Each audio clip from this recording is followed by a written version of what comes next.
안녕하세요. 저는 30대 초반의 남자입니다. 지금부터 들려드릴 이야기는 어떻게 보면 많은 분들에게 손가락질을 받을 수도 있지만 제가 생각하기에는 나라마다의 문화가 다르기에 무조건적인 잘못된 만남은 아니라고 생각합니다. 단도직입적으로 말씀드리면 저는 제 사촌 누나를 이 세상 누구보다도 많이 사랑합니다. 단순히 어린 마음으로 순간의 감정으로 쉽게 빠져든 게 아니라 제 목숨을 바칠 수 있을 만큼 사랑하고 있죠. 참 아이러니합니다. 어떤 나라는 사촌 간의 결혼이 가능한 곳도 있는데 우리나라에서는 이런 만남과 결혼이 결코 일어날 수 없는 일이라고 하니 말이죠. 그렇다고 처음부터 무턱대고 사촌 누나와 사랑에 빠져버린 건 절대로 아니었습니다. 정말 세상에서 일어나는 많은 사연들을 보면서 어떻게 저런 일이 있을까 싶었지만 그런 말도 안 되는 일이 저에게도 결국 일어나고 말았던 거죠. 부디 제 사연을 읽어주시면서 무조건적인 잘못된 만남이라고 지적하기보다는 보다 나은 방법을 알려주시거나 부디 긍정적인 시선으로 바라봐 주셨으면 좋겠습니다. 왜냐하면 굳이 저를 질타하지 않으셔도 저는 충분히 많이 힘들기 때문입니다. 저는 어릴 때부터 외가댁 식구들은 자주 만나지는 않았지만 친가댁에 있는 둘째 고모네와는 유독 가까웠고 사촌들 간의 우애가 깊었습니다. 둘째 고모가 저희 아버지와 어릴 때부터 너무 잘 지내왔기에 그런 환경이 조성되었던 거죠.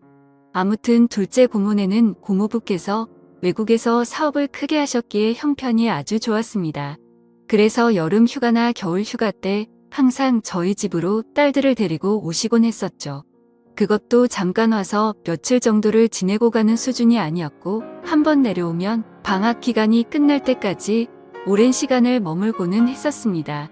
그때는 그런 방문이 좋기도 하면서도 정말 싫기도 했었습니다. 어린 나이에 혼자 놀지 않아서 좋기는 했지만 TV를 보려고 할 때면 박터지게 싸우고 그랬기 때문이죠. 심지어 저는 외동 아들이어서 혼자였는데 고모네 딸은 3명이었습니다. 첫째 누나는 저보다 2살이 많았고 나머지 동생 둘은 저와 동갑과 2살 아래였었죠. 그래서 같이 친하게 잘 놀다가도 막상 싸우기만 하면 저 혼자 3명에게 둘러싸여서 엄청 울었던 기억이 나네요. 그리고 첫째 누나가 저보다 나이도 많았었고 그때 당시에는 누나가 저보다 키도 컸고 힘도 강했기 때문에 저는 말 한마디 대꾸도 할 수가 없었고 억울한 감정이 많이 들었습니다. 어떻게 보면 집주인이 손님한테 안방을 빼앗겨 버린 그런 기분이었던 것 같네요. 아무튼 그렇게 몇 년 동안을 고모네 식구들한테 당하다 보니 저는 너무 짜증이 났었습니다. 학교를 다닐 때는 충분한 시간이 주어지지 않아서 실컷 놀지 못하다가 방학에 실컷 놀려고 하면 고모네가 와서 사촌들에게 제 놀이 수단을 모든 걸 빼앗겼기 때문이었죠. 지금 생각해보면 그때는 제가 사촌 누나보다 키가 커지고 힘이 강해지면 꼭 복수하리라고 이를 갈았던 것 같습니다. 그만큼 사촌 누나에 대한 증오와 분노심이 컸었던 거죠. 그런데 결국에는 제 바람과 달리 그런 복수는 이루어질 수가 없었습니다. 왜냐하면 그렇게 친하게 지내던 고모네는 고모부와의 상의 끝에 미국으로 이민을 가기로 했기 때문이었죠. 그렇게 저는 나름대로 평화를 쟁취하게 되었고 나이가 들어갈수록 그런 기억들은 희미해져 갔습니다.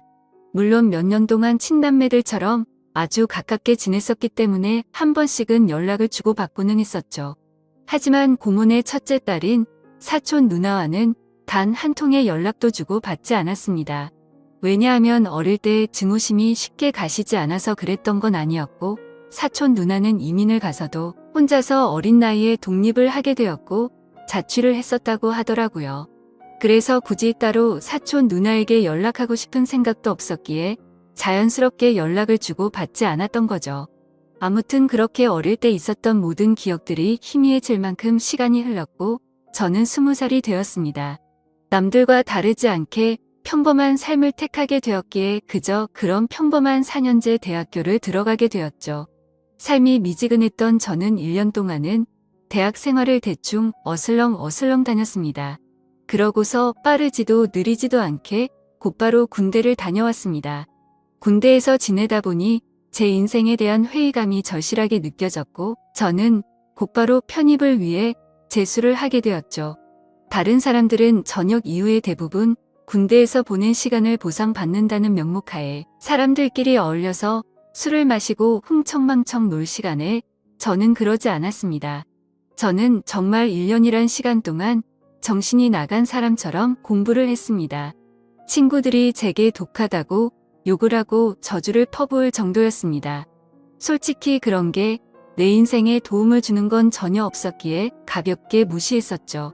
그래서 엄마의 휴대폰을 잠시 사용해서 연락이 안 될 거라고 통보를 한 뒤에 제 휴대폰은 개통조차 하지를 않았습니다.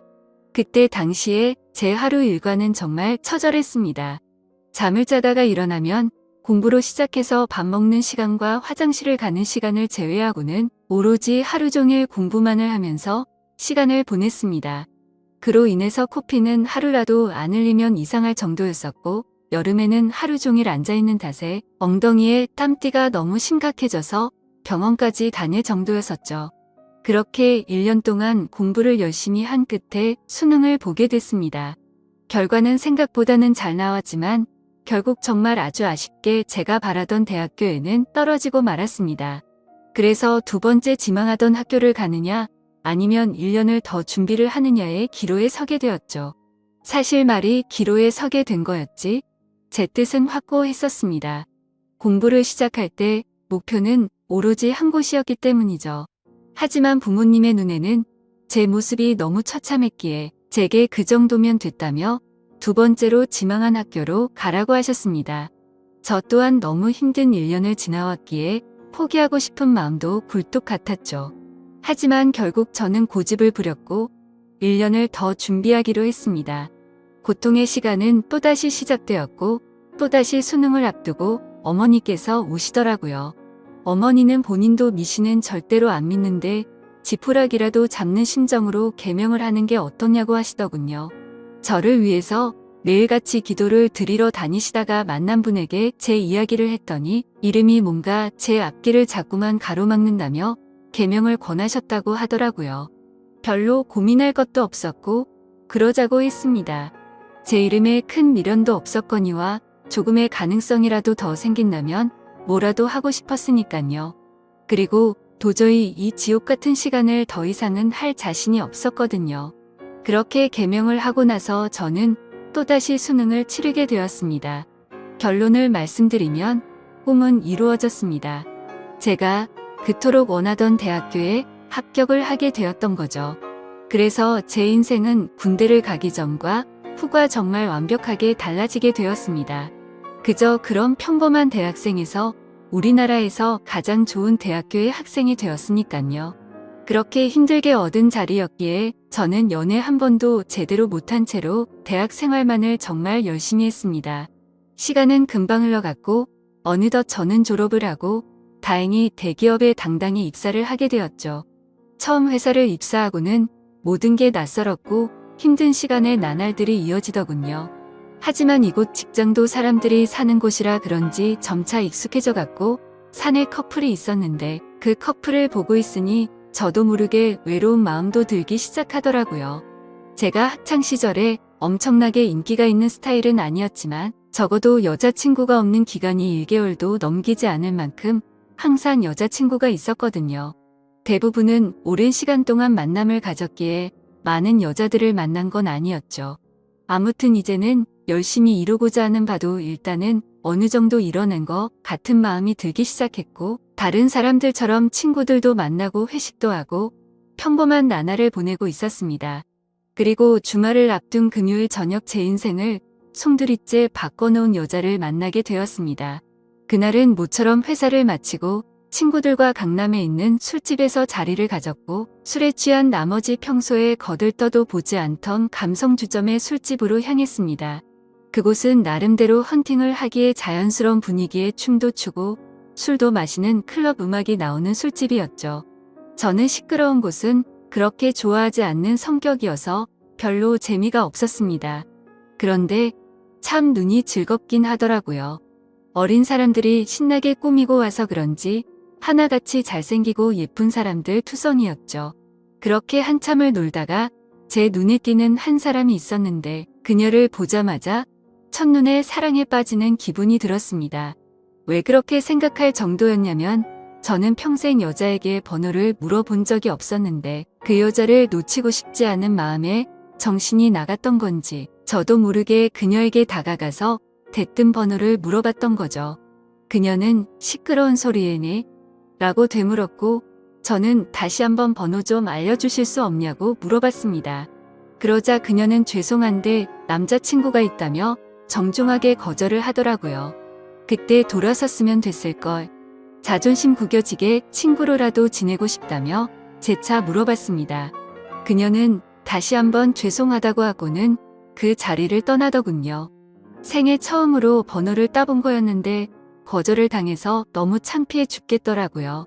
쥐구멍이라도 숨고 싶은 심정이 이런 건가 싶었습니다. 그런데 그런 창피한 감정보다도 그녀의 연락처를 받지 못한 게 더 상심이 컸습니다. 또다시 다가가서 말을 걸면 이상한 사람으로 볼까 봐서 차마 다가가지 못했죠. 그렇게 조용히 술을 마시면서 그날 그곳에서 오로지 그녀만 쳐다보다가 집으로 돌아갔습니다. 집에 와서도 용기를 다시 내볼 걸 그랬나 생각도 들었고 정말 아쉬운 마음에 밤새도록 잠을 설쳤었던 기억이 나네요. 사실 스쳐가는 인연이라고 생각하면 며칠 정도 지나면 금방 잊혀져야 정상인데 그로부터 3달 정도가 지났을 무렵에도 문득 그때 그날의 그녀가 생각나서 환장할 노릇이더라고요. 해변가에서 모래벌판에서 바늘 찾기라도 하는 심정으로 3달 사이에 10번도 넘게 그곳에 다시 가봤었습니다. 하지만 결코 다시 마주칠 수가 없어서 운명이 아닌가 보다 하고 포기하고 있었죠. 그렇게 아무 생각 없이 탕비실에서 커피를 타고 있다가 옆을 봤는데 드라마에서 보는 장면처럼 저는 너무나도 깜짝 놀라서 커피를 떨어뜨리고 말았습니다. 왜냐하면 그토록 찾아 헤매던 바로 그녀가 제 눈앞에 있었으니깐요. 그녀는 저를 보면서 이 사람이 왜 이러지 싶은 표정으로 저를 쳐다보고 있었고 저는 혹시라도 커피가 튀었을까봐 죄송하다고 고개를 숙여 사과를 했습니다. 그러자 그녀는 생긋 웃으며 저는 괜찮다며 본의 아니게 놀라게 해드려서 죄송하다고 하더라고요. 그렇게 어색한 인사를 뒤로하고 그녀의 명찰을 보니 저희 회사 명찰을 달고 있었습니다. 이게 웬걸 정말 하늘에서 내려준 운명이 이런 거구나 싶어서 너무 기뻤습니다. 기쁜 마음을 최대한 가라앉히며 조심스럽게 그녀에게 물어봤죠. 혹시 이번에 신입 공채로 들어오신 거냐고 물어보자 그녀는 고개를 끄덕이면서 잘 부탁드린다고 대답을 하더군요. 다행스럽게도 몇 달 전 제가 번호를 물어본 사람인 건 전혀 모르는 눈치더라고요. 저는 그 순간 이 모든 상황이 너무 꿈만 같았고 제가 그녀로 인해 고민하는 걸 상담해주던 친구에게 곧바로 전화를 걸어서 자초지종을 설명해줬습니다. 친구의 반응도 어떻게 그런 일이 있을 수가 있냐며 말도 안 된다고 말하면서 놀라더라고요. 아무튼 그날 이후로는 회사에 출근하는 발걸음이 그렇게 행복할 수가 없었습니다. 그리고 그와 동시에 슬픈 마음도 쉽게 가시지가 않았죠.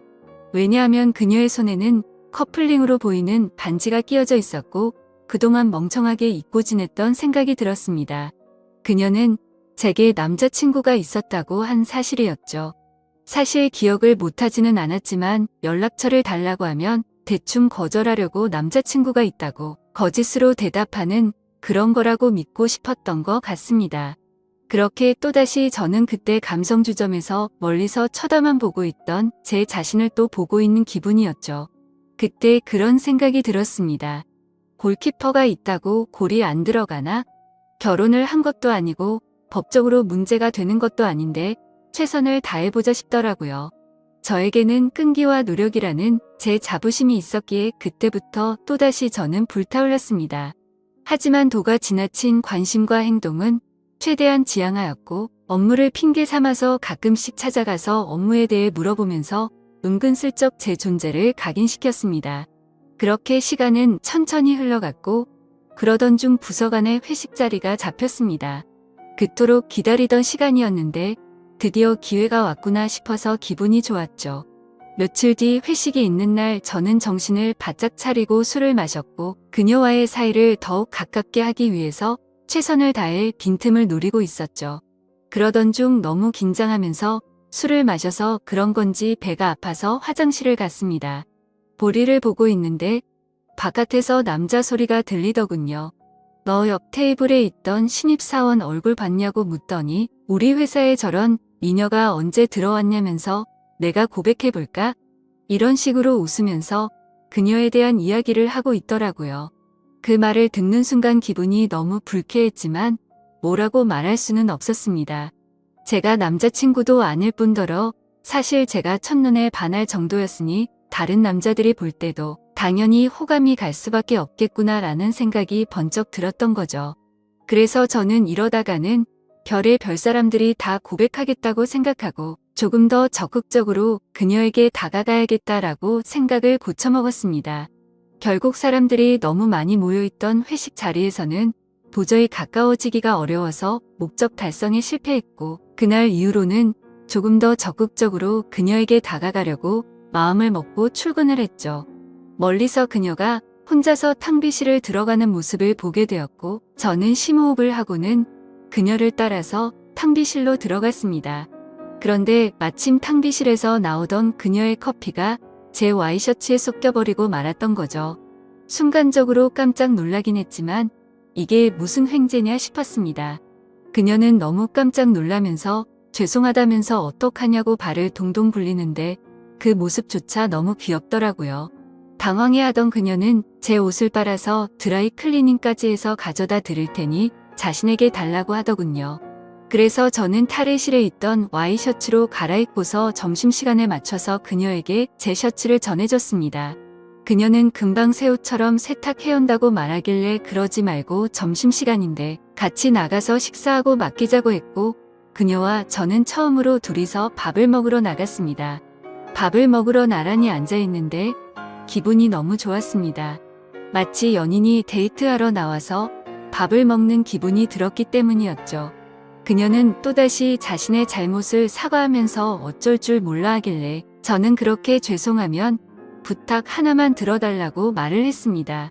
무슨 부탁이냐고 물어보는 그녀에게 오늘 술 한잔 마시고 싶은데 친구들이 전부 약속이 있다고 해서 시간 괜찮으면 회사 마치고 술이나 한 잔 사주면 안 되겠냐고 물어봤죠. 그녀는 잠깐 망설이더니 제 생각을 아는지 모르는지 알겠다면서 그러겠다고 대답을 하더라고요. 대답을 듣자마자 기분이 너무 좋았습니다.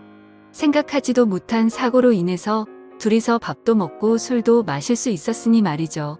그렇게 그녀와의 단 둘이서 먹는 첫 식사를 끝마치고 같이 세탁소에 들려서 옷을 맡기고는 퇴근 후 다시 그녀와 단둘이서 만났습니다.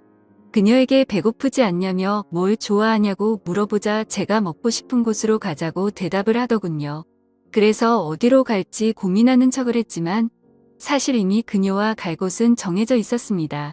회사 근처에 자리하고 있는 고급스럽고 조용한 술집인데 분위기가 너무 좋아서 주말에는 예약도 안 되고 줄을 서야지 겨우 자리를 잡을 수 있을 정도로 인기가 많은 곳이었죠. 그날은 평일이었기에 저는 둘이서 조용히 있기 위해 조용한 창가 쪽으로 미리 예약을 해두었지만 괜히 그녀에게 제 속이 보일까 봐서 종업원에게 자리가 없는 척 그곳으로 안내해달라고 미리 부탁을 해두었습니다. 그녀와 저는 술집으로 들어갔고 카운터에 있던 종업원은 제가 말했던 색상의 넥타이를 보고는 저와 서로 눈빛으로 신호를 주고받았고 미리 약속해 두었던 창가 쪽에 제일 조용한 곳으로 자리를 안내해 주더군요. 그녀는 자리에 앉자마자 이렇게 좋은 곳은 한국 들어오고서 처음 와본다며 좋아하더라고요. 그 말을 듣고 한국에서 지낸 게 아니냐고 물어보자 이민을 가서 학창시절을 다 미국에서 보냈다고 대답을 했고 이 회사에 입사를 하기 위해서 몇 달 전에 한국으로 들어온 거라고 말하더군요. 그래서 굳이 왜 미국에서 회사를 다니지 않고 우리나라로 들어온 거냐고 물어보자 오랫동안 미국 생활을 했는데 본인은 우리나라에서 살고 싶었다고 하더라고요. 그렇게 저는 두근거리는 마음을 최대한 드러내지 않으면서 자연스러운 대화를 이어갔고 술이 점점 취해가게 되자 그녀와 저는 서로가 농담도 주고받을 정도로 점점 가까워지고 있었습니다. 그러다가 저는 술 기운을 빌려서 그녀에게 적극적인 자세로 물어봤죠. 손에 낀 반지는 커플링인 것 같은데 한국에 들어온 지 얼마 안 됐을 텐데 남자친구는 한국에 있는 건지 미국에 있는 건지 물어봤습니다. 그녀는 손가락에 있는 반지를 만지더니 웃으면서 대답했습니다. 이거 미국에서 저희 아버지가 선물해 준 거라고 하더라고요. 그러면서 한국 와서 남자들이 너무 많이 말을 걸어서 귀찮은 마음에 이 손가락에 끼고 있었던 거라고 대답하더군요. 그 순간 천국에 있으면 이런 기분인 건가 싶으면서 구름에 앉은 것처럼 기분이 좋았습니다. 그동안 가장 마음에 걸렸던 게 그녀의 남자친구였는데 사실은 남자친구가 없다라고 하는 순간 모든 걱정이 눈 녹듯이 사라지게 된 거죠. 저는 그녀에게 조금 더 다가가고 싶은 마음은 굴뚝 같았지만 아무래도 수많은 남자들이 이런 모습을 보였을 테니 저는 그러지 않으려고 조심했습니다. 그런 모습이 그녀의 호기심을 자극시켰던 건지 약간은 무뚝뚝하게 행동하는 저에게 그녀는 관심을 갖기 시작했는지 제게도 질문을 하더라고요. 선배님은 여자친구 혹시 있으세요? 라고 물어봐서 저는 없다고 대답을 했죠. 그러자 그녀는 그러시구나 대답을 하는데 약간은 입꼬리가 올라가는 모습을 보았습니다. 뭔가 순간적으로 그녀도 내게 관심이 있을 수도 있겠구나 싶더라고요. 그때부터 들뜬 기분으로 소주 대신 위스키도 괜찮냐고 그녀에게 물어봤고 곧바로 위스키를 마시기 시작했습니다. 제 인생에서 제 돈 주고 마시는 가장 비싼 위스키여서 그런지 술이 정말 술술 넘어오는데 취기도 엄청 빨리 올라오더라고요. 그래서 저도 모르게 그동안 있었던 모든 일들에 대해서 그녀에게 모두 밝히고 말았습니다.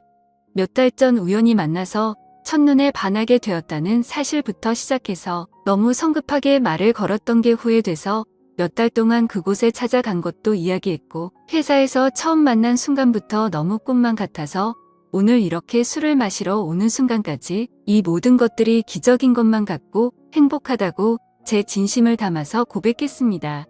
혹시라도 무슨 스토커처럼 생각하지는 않을까 걱정을 하고 있었는데 그녀는 제 진심을 알아준 건지 조용히 제 눈을 바라보면서 손을 꼭 잡아주더라고요. 그렇게 그녀와 저는 서로의 마음을 확인한 뒤로 연애를 시작하게 되었습니다. 회사에서는 평범한 직장 동료처럼 남들은 모르게 사내 연애를 했고 퇴근을 하면 세상 어느 커플도 부럽지 않은 행복한 커플로 지내고 있었죠.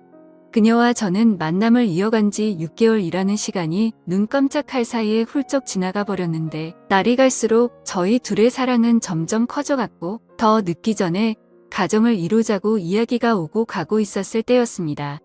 행복한 순간이 한순간 불행한 순간으로 탈바꿈 되는 사건이 일어나게 되었죠. 어느 날 주말 아침 일찍부터 부모님께서 분주하시더니 제게 장을 보러 가자고 하더라고요. 저는 별다른 생각 없이 부모님을 모시고 장을 보았고 오늘 무슨 일 있냐며 도대체 왜 이렇게 음식을 많이 하냐고 여쭤보았죠. 아버지는 미국에 갔던 고모네 식구들이 다 같이 한국에 들어와서 오늘 저녁에 집으로 온다고 말하셨죠. 저는 순간 어릴 때 기억이 스치듯 생각이 났고 갑자기 다들 어떻게 지내는지 궁금하더라고요. 다들 잘 지내고 있냐고 여쭤봤더니 고모부 사업이 힘들어지셔서 그렇게 잘 지내진 못한 것 같다고 하시더군요. 그래서 몇 년 동안 서로 연락도 주고받지 않다가 며칠 전에 한국에 들어온다고 고모가 연락이 온 거라고 하셨죠.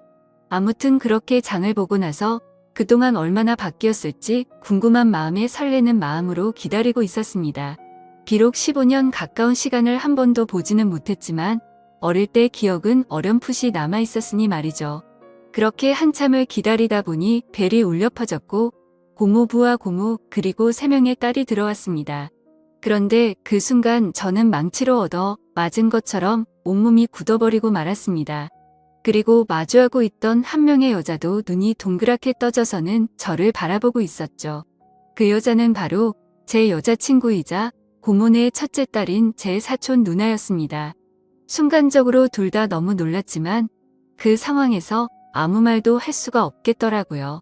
식사를 하면서 이야기를 들어봤더니 고모부의 회사가 부도가 나게 되면서 미국에 있는 사업을 정리하고 지금 들어온 거였고 3명의 딸들은 1년 전에 먼저 한국에 왔다고 말씀하셨죠. 그리고 저와 사촌 누나가 같은 회사를 다니는 걸 알고는 둘이 마주친 적 없냐면서 놀라시는데 차마 할 말이 없었습니다. 마주치는 건 고사하고 우리가 연애를 한다는 걸 밝히면 누구 하나 뒷목 잡고 쓰러질 상황이었으니 말이죠. 그렇게 악몽 같은 시간이 지나가고 여자친구와 저는 주말 내내 서로에게 연락을 하지 못했습니다. 그리고 월요일에 출근을 했더니 여자친구는 병가를 내고 회사에도 나오지 않았더군요. 그래서 이대로 피해서는 도저히 안 되겠다 싶었고 저는 조퇴를 하고 여자친구가 혼자서 지내고 있는 집으로 찾아갔습니다. 비밀번호를 바꾼 게 아닐까 생각하면서 눌러봤더니 바꾸지는 않았더군요. 신발장을 보니 다른 사람은 역시나 없는 것 같았습니다. 고모부와 고모는 주말 동안 여자친구 집에 있다가 월요일 아침 일찍 두 딸이 지내고 있는 부산으로 내려간다고 했기에 여기에 안 계실 거란 걸 알고 있었죠. 천천히 문을 열고 들어서는데 암막 커튼으로 인해서 집안이 온통 깜깜했습니다. 저는 그 어둠에 대고 조용히 괜찮냐고 말을 꺼냈더니 그 순간 여자친구는 펑펑 울기 시작했습니다. 그런 모습을 보니까 저도 눈물이 나기 시작했고 서로가 끌어안고 한참을 울었습니다. 진지하게 서로가 앞으로 어떻게 할지에 대해서 말도 나누었습니다. 우리가 이렇게 만나는 게 맞는 걸까 아닐까 서로가 각자 한참을 생각해 보았지만 도저히 답이 나오지 않더군요. 저도 그렇고 여자친구도 지금 벌어진 이 상황이 너무 황당하고 하늘이 원망스러웠습니다. 사촌 간의 만남이 지구상에 있는 모든 사람에게 절대 안 된다란 정답이 정해져 있다면 군말 없이 따랐을 텐데 이런 경우에는 나라마다 다른데 이걸 어떻게 해야 하는 건지 너무 혼란스럽습니다. 결국 저와 여자친구도 도저히 해답을 찾을 수가 없었고 서로가 시간을 갖고 생각해 보자고 한 지가 2주가 지났는데 차마 답이 나오지가 않네요. 지금은 서로 회사에서 마주쳐도 아무 말도 못하고 있는 상황이고요. 가슴이 터져버릴 만큼 답답한데 어떻게 하는 게 맞는 걸까요? 솔직히 저는 그녀를 너무 많이 사랑하고 제 목숨도 바칠 수 있기 때문에 부모님께는 너무 죄송스럽지만 여자친구와 저와의 사이를 모두에게 비밀로 하고 아무도 모르는 다른 나라로 이민을 가서 행복하게 살고 싶습니다. 만약 여러분들에게 벌어진 상황이라면 어떻게 하실 것 같으신가요? 많은 분들의 의견을 들어보고 싶습니다. 감사합니다.